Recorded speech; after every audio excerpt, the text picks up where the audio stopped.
ఇన్నొద్దులు కొత్త మంత్రుల కొరకు తిరుగుడైంది. అటువడి ఇటువడి ఓ ముగ్గురు కొత్త మంత్రుల పేరు బయట పెట్టిండ్లు. వాళ్ళతోని ప్రమాణం చేపించిండ్లు. ఉన్న 6 ఖాళీలల్లా 3 వంచినా గాని ఇంకో 3 ఖాళీలుంటాయి. ఇప్పుడు కొత్తకొచ్చిన మంత్రులకు ఎవరికి ఏ శాఖ ఇయ్యాలనేటిది పెద్ద నెత్తినొప్పైంది తెలంగాణ గవర్నమెంట్ వాళ్లకు.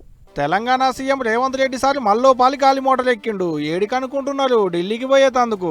ఇన్నొద్దులు కొత్తగా మంత్రులు ఎవరు చేయాలనేది దాని మీద ఢిల్లీకి పోతే ఇప్పుడు కొత్త మంత్రులకు ఏమేమి శాఖలు ఇవ్వాలనేది దాని మీద ఢిల్లీకి పోయిండు అన్నట్టు. ఈ మంత్రి పదవులు గవర్నమెంట్ వాళ్ళకు పంటి కింద రాయి లెక్కనే అయినాయి అబ్బా. సీఎం సార్ దగ్గర ఉన్న శాఖలనే కొత్తగా వచ్చిన మంత్రులకు ఇవ్వాలనా, లేకుంటే ఇప్పటికే పంచిపెట్టిన శాఖల్ని కూడా తారుమారు చేసి నపరోటి వంచాలనా? ఒకవేళ ఇస్తే ఎవరికేం శాఖలు ఇవ్వాలి, కొత్తగా గుంపులో చేరిన వాళ్ళకి ఏం శాఖలు ఇవ్వాలి, మారిస్తే మళ్ళీ పాత వాళ్ళకి ఏం పంచాలనేది దాని మీద ఢిల్లీ పెద్ద మనుషులతో కూర్చొని మాట్లాడేందుకేనట సీఎం సార్ టూరు. అధికారంలోకి వచ్చినాక కొన్ని మంత్రి పదవులు వంచంగా ఏడాది అర్థం కేంచి మిగిలిన మంత్రి పదవులు పంచేటి దాని మీద తేపకోపాలి ఢిల్లీకి పోతూనే ఉన్నాడు సీఎం సారు. ఇప్పుడు కొత్తగా మంత్రుల గుంపులో చేరిన వాళ్ళకు ఏమేమి శాఖలు ఇవ్వాలనేది దాని మీద మల్లోపాలి గాలి మోటార్ ఎక్కింది అన్నట్టు. గట్ల ఇంకెన్ని మాటలు తిరగాల్సి వస్తుందో ఏమో గానీ ఇప్పటికే మస్తు మాటలు పోయి వచ్చిండు కూడా.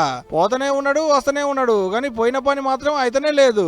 ఏడాది అర్థం కేంచి మిగిలిన 6 పదవులు పంచేతందుకు ఇన్ని వద్దులు పట్టింది. ఇప్పుడు కూడా అన్ని పంచనే లేదు. 6 మంత్రి పదవులు ఉంటే అందులో 3 మంత్రులు చేసిరు. తది మాటిని పంచేతందుకు మళ్ళీ ఎన్ని మాట ఢిల్లీకి పోతాడో, మళ్ళీ ఆటిని ఎప్పుడు పంచుతాడో అనేది ప్రతిపక్ష పార్టీలో అంటున్న మాట. గమ్మత్ ఏంటంటే పెద్ద శాఖలన్నీ సీఎం సార్ తానే ఉన్నాయి. అందుట్లో చదువుల మంత్రి, ఇంకోటి పోలీస్ మంత్రి. ఇప్పుడన్నగా 2 పెద్ద పదవులు ఎవరికన్నా ఇస్తాడో, లేకుంటే ఈ పాలు కూడా సార్ తానే పెట్టుకుంటాడో అనేది సార్ ఢిల్లీకి వస్తే గానీ తెలియదు ఎవరికి. అయితే ఇప్పటికే మంత్రి పదవులు వచ్చిన వాళ్ళు సంబరాలు చేసుకుంటుంటే మంత్రి పదవి లాగా గవర్నమెంట్ మీద అలిగిన వాళ్ళు కూడా ఉన్నారు. అందులో మునుగోడు ఎమ్మెల్యే రాజగోపాల్ రెడ్డి ముంగటుంటాడు. ఆయన వెనక మల్రెడ్డి రంగారెడ్డి. ఇగిటు బోధనలో షెయి పార్టీ వాళ్ళది ఇంకో ఖాత. బోధన్ ఎమ్మెల్యే సుదర్శన్ రెడ్డికి మంత్రి పదవి ఇవ్వలేదని ఏకంగా నాడు అంటే మంగళవారం నాడు నియోజకవర్గాన్ని బంద్ పెట్టేందుకు ఉపాయం చేస్తున్నారట. ఓ కాంచి అలిగినోళ్లను భుజగించుకుంటూనే ఇంకో రోజు కొత్త మంత్రులకు శాఖల్ని పంచేటి పని మీద పడ్డారన్నట్టు గవర్నమెంట్ వాళ్ళు. మరి మిగిలిన శాఖలన్నా అలిగినోళ్ళకి ఇచ్చి నిమ్మలం చేస్తారో, లేకుంటే ఆశపడ్డోళ్లకు పాస్ పడ్డట్టే అవుతుందో చూడాలే.